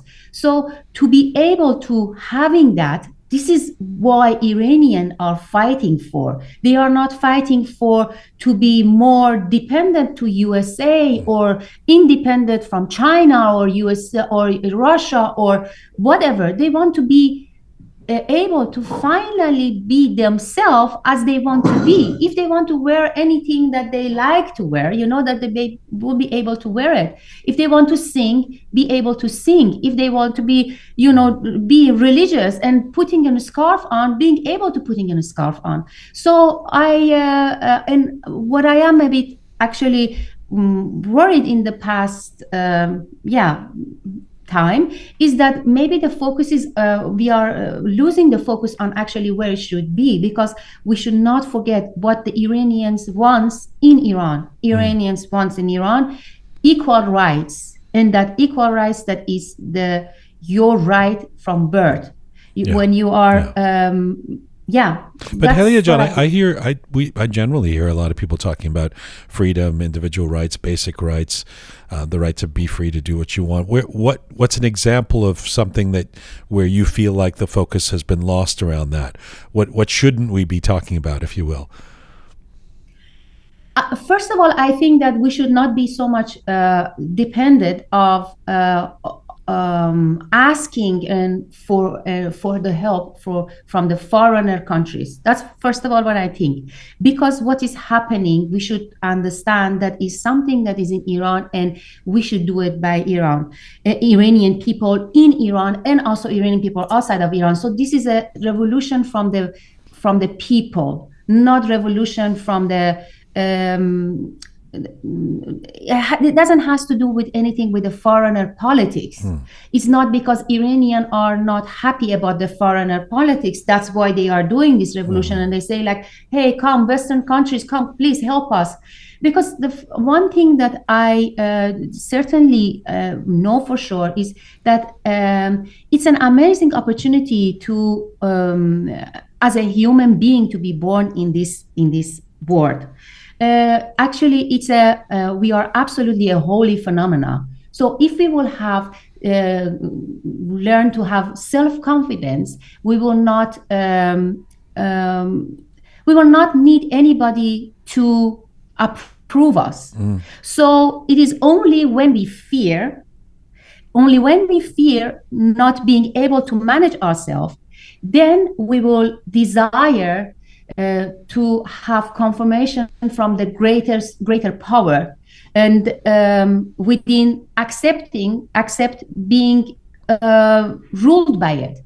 So I think this is something that we have to understand, that we have to do it and not anybody, because there is nobody that wants to help us, not because there is nobody, because all the governments actually, they are searching for their own, how do you say it? They want to gain also something in this politics. When we are talking about the government politics, they want to gain something about it. I hear you, and I think it's actually a really, really great point. Although I would say, I put a little asterisk on it to say, sometimes when we're talking about the West, Western powers, international community, or whoever helping, what we mean by that is stop dealing with the regime, stop helping the regime, stop saving the murderers. You know, that's what we're actually saying, not come and ride on a white horse and fix this for us. That's true. But the point is that when they are putting sanctions on Iran, they are not putting sanctions on the people of the government, because people of the government, they get their medicine. People of the government, they have the health caring and health insurance and health, everything that has to do with the health. The people of the government, they get the visa to be able to travel. But they are the people that are in Iran that they don't have the medicine when they want to go to a hospital. They don't find them simple things as a medicine to, be treated. So when you're putting these sanctions on Iran, you are not putting sanctions on the government of Iran. You are putting sanctions on the people of Iran, and that's something that I am not agree on. I mean, I am agree that they should stop dealing. They should not let the Iranian government people come to Canada, for example, and invest there and building out their businesses. Yes, of course, I am against that 100%. But I think, and we should talk about that. But what I think also that we should ask from the NGOs or the organizations like the Human Rights Organization, UNICEF, all these humanitarian rights organizations, that they have to help us, because I don't believe in the governments. That's the point. But I believe, we hope, we want to be positive and believe in that those kind of organization maybe will help us. Right. I hear you. We'll probably have to agree to disagree on the sanctions issue, because I'm in the camp of believing that we should isolate Iran any way we can at this point. And I think there's a lot of people in Iran, those who are closing their shops, who might feel the same way too at this point. But I hear you. Let me ask you just a final question. As someone, it's such an interesting position that you're in, because especially as someone who's known in the diaspora, your job, what you do, and in fact what you explore and teach, is one of the very things that you can't even do inside Iran. So I always feel like for the creative class, there's an extra kind of heartbreak when you look at contemporary Iran, because it's not just disagreeing with what goes on there or feeling like you want basic rights there. It's that you don't even have the choice to go there and actually exercise your craft of being a dancer. What would it mean to you for there to be change in Iran, and would it mean that you would move back? Oh, definitely. I mean, my biggest wish is that I would be able to perform on Iranian stage. That's what my biggest wish is, and not only for a separated audience, only for women, but also for a mixed audience, men and women. And if this will change, it's gonna change also my life. And as a dancer, I think this is like you are the most forbidden part of the society that we can actually have in Iran. And for me, will be a big change. That's what I can say actually about that. Helia, it's always a pleasure to talk to you. I thank you so much for making the time today. Yeah, you're welcome. It was a pleasure talking to you. Merci. Khodafez. Khodafez. That's Helia Bandeh in the north of Germany. This is Full Time for Roqe for today. Thank you so much for listening.